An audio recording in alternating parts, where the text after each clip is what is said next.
Bon, on va s'équiper. Ok, alors, pour le blog du jour aujourd'hui, je vais vous parler de la plongée qu'on s'apprête à faire. Il est 20h30, il fait nuit déjà depuis 2 bonnes heures et demie. Et on va aller faire une plongée de nuit dans la Passe. Et pour cette plongée de nuit, comme vous pouvez constater, j'ai mis mes petites chaussettes en néoprène. Pourquoi je mets des chaussettes en néoprène la nuit? Pour 2 raisons. D'abord parce que, je dois le reconnaître, j'ai le pied tendre, je ne suis pas encore dans les toits moto depuis assez longtemps. Donc je commence à avoir un début de petite ampoule. Et en prévision de la plongée de 24 heures, je préfère faire gaffe à ça.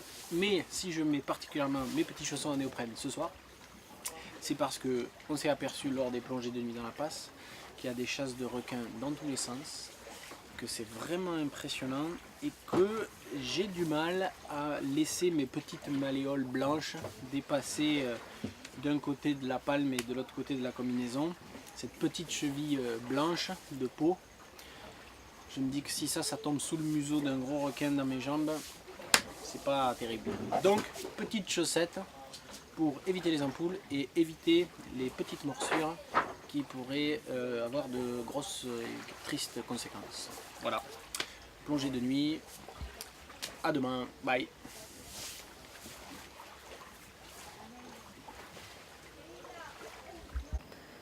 Ce soir, on va filmer à la fantôme. Faire des images au méga ralenti.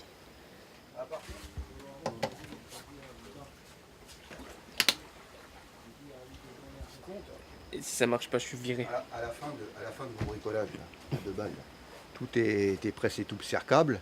Tous ceux que On les remballe. tous ceux qui te restent, je te rachète tout.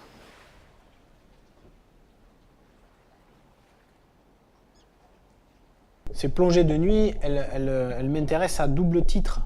D'abord, en tant que naturaliste, voir un peu comment ça se passe la nuit entre les mérous et les requins. C'est forcément riche d'enseignements, d'informations. Et puis, je veux aussi voir comment ça se passe vis-à-vis de nous, les plongeurs, et vis-à-vis de moi plus particulièrement, parce que je ne peux pas me sortir de la tête l'idée de cette plongée de 24 heures. J'ai envie de le faire. Mais contre toute attente, ce qui m'angoisse le plus désormais, c'est cette partie nocturne. Je pensais que ça serait la décompression, la fatigue, le froid, enfin, ce que j'appelle les vrais problèmes de la plongée qui me poseraient des soucis. Et en fait, je m'aperçois que non, c'est confrontation avec tous ces requins qui m'inquiètent un peu. Et il faut qu'on multiplie ces plongées de nuit de quelques heures avant d'envisager de faire 24 heures.